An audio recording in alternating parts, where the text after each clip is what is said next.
الحمد لله نحمده ونستعينه ونستغفره ونعوذ بالله من شرور أنفسنا ومن سيئات أعمالنا من يهده الله فلا مضل له ومن يضلله فلا هادي له وأشهد أن لا إله إلا الله وحده لا شريك له وأشهد أن محمدًا عبده ورسوله أما بعد فإن خير الحديث كتاب الله وخير الهدي هدي محمد صلى الله عليه وسلم وشر الأمور محدثاتها وكل محدثة بدعة وكل بدعة ضلالة وكل ضلالة في النار. أعوذ بالله من الشيطان الرجيم. بسم الله الرحمن الرحيم. يا أيها الذين آمنوا كتب عليكم الصيام كما كتب على الذين من قبلكم لعلكم تتقون. میرے اسلامی بھائیوں،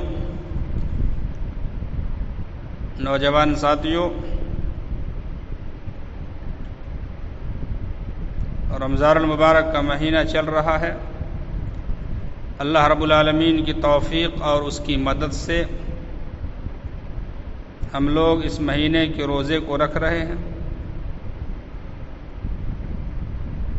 معاشرے میں، سماج میں بہت سارے لوگ ایسے پائے جاتے ہیں جو روزہ بھی رکھتے ہیں، غلط کام بھی کرتے ہیں، روزہ بھی رکھتے ہیں، گناہوں کے کام بھی کرتے ہیں۔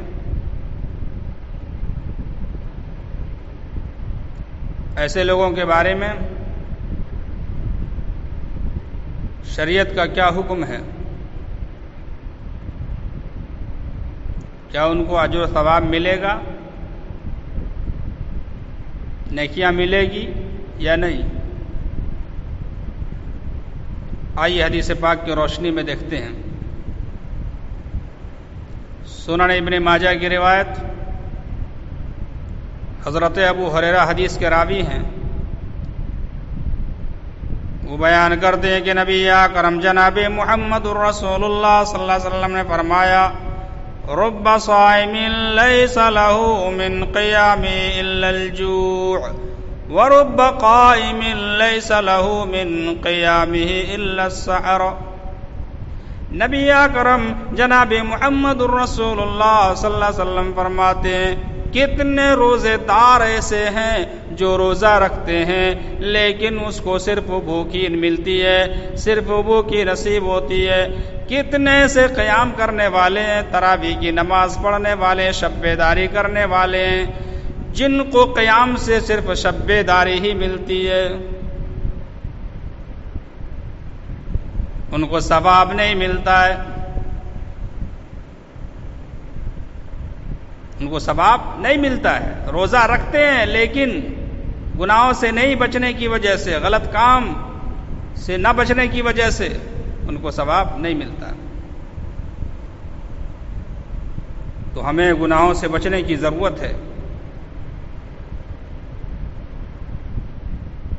جب انسان گناہ کرتا ہے، ان کا دل سیاہ ہو جاتا ہے۔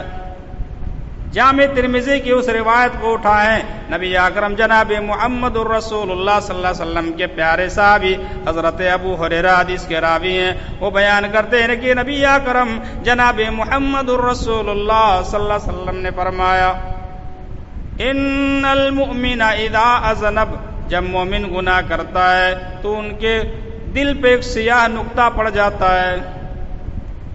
اگر وہ توبہ کر لیتا ہے، استغفار کر لیتا ہے، گناہوں کو چھوڑ دیتا ہے تو ان کا دل دھل دیا جاتا ہے۔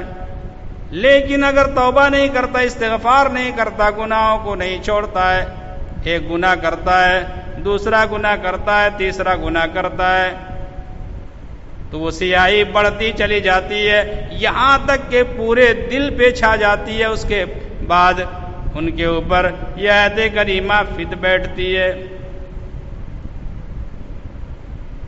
کلا بل ران علی قلوبہم ما کانوا یکسبون، ہرگز نہیں، ان کے کرتوتوں کی وجہ سے، ان کے گناہوں کی وجہ سے ان کے دل پہ زنگ چڑھ چکے ہیں، ان کا دل سیاہ ہو گیا ہے۔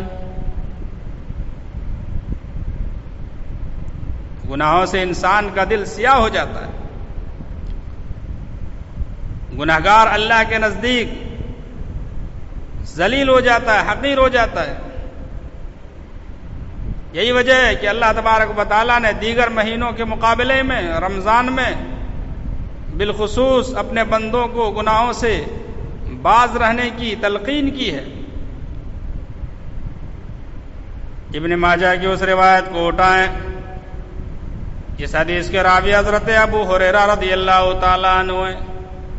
وہ کہتے ہیں کہ نبی اکرم جناب محمد الرسول اللہ صلی اللہ علیہ وسلم نے فرمایا، جب رمضان کی پہلی رات آتی ہے، ایک ندا لگانے والا ندا لگاتا ہے، ایک آواز لگانے والا آواز لگاتا ہے، یا باغی الشر اقصر، اے برائی کے چاہنے والے، برائی کے کرنے والے، اپنی برائی سے باز آ جاؤ، اپنی برائی سے رک جاؤ۔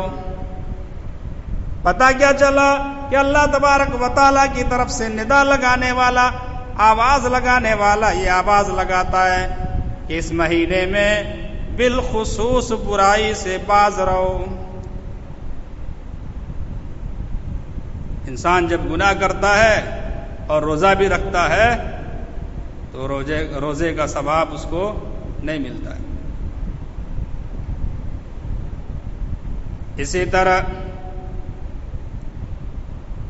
لغو باتوں سے انسان کو اجتناب کرنا چاہیے، پرہیز کرنا چاہیے، بچنا چاہیے۔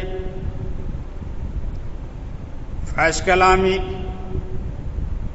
اپنی زبان سے گندی باتیں نکالنا، گندی باتیں بولنا، جھوٹ بولنا، چغلی کرنا، غیبت کرنا، گالی دینا، بہتان بازی کرنا، ان تمام گناہوں سے اپنے آپ کو پاک رکھنا چاہیے۔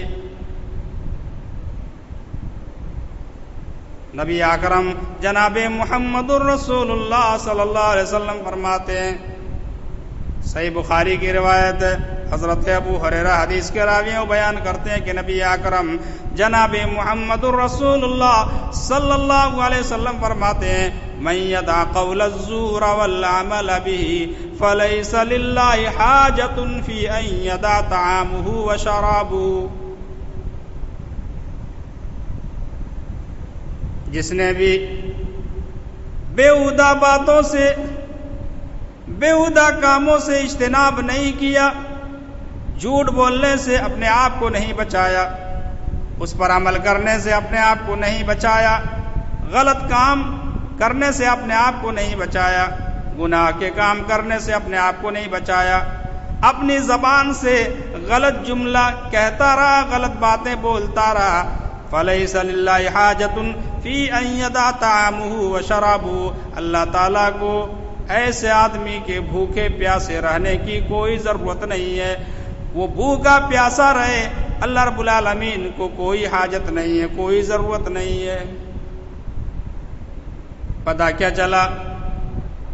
معلوم یہ ہوا کہ اگر کوئی غلط بات اپنی زبان سے بولتا رہتا ہے اور روزہ بھی رکھتا ہے تو ایسے آدمی کو روزے کا ثواب نہیں ملتا ہے۔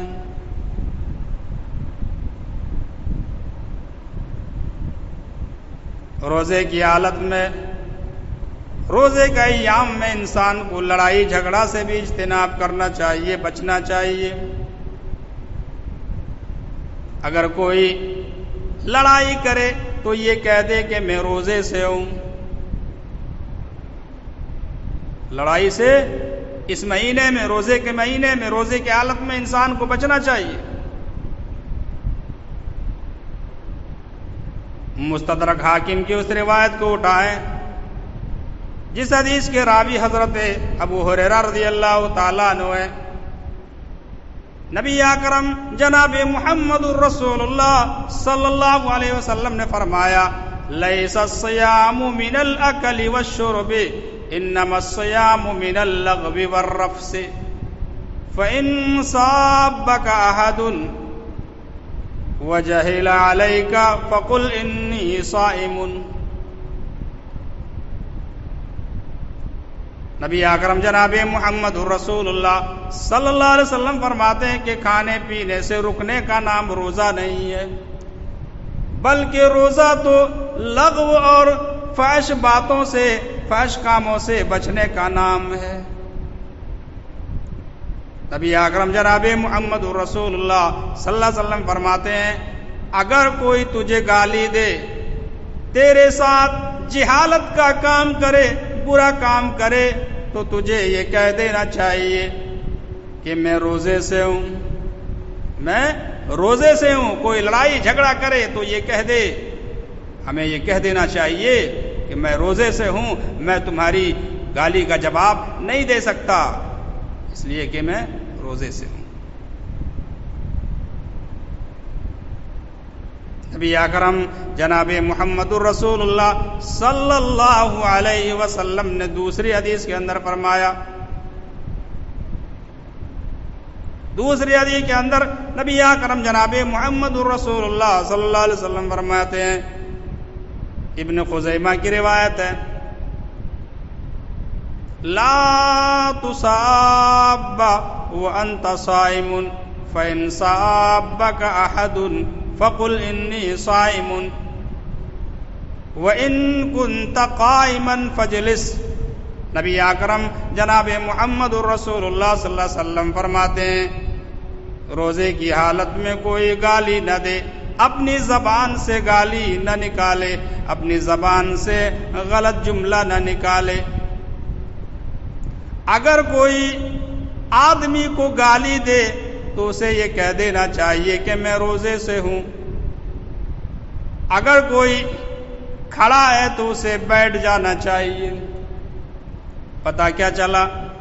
ان تمام احادیث سے یہ بات معلوم ہوتی ہے، یہ بات کھل کر کے سامنے آ جاتی ہے کہ انسان کو روزے کی حالت میں گناہوں سے اجتناب کرنا چاہیے، گناہوں سے بچنا چاہیے، تبھی جا کر کے اس کے روزے کی حفاظت ہو سکتی ہے، تبھی جا کر کے اس کو ثواب مل سکتا ہے. اللہ رب العالمین سے دعا کیجئے کہ بار الہ ہمیں گناہوں سے بچنے کی توفیق عطا فرمائے. آمین. وآخر دعوانا الحمد للہ رب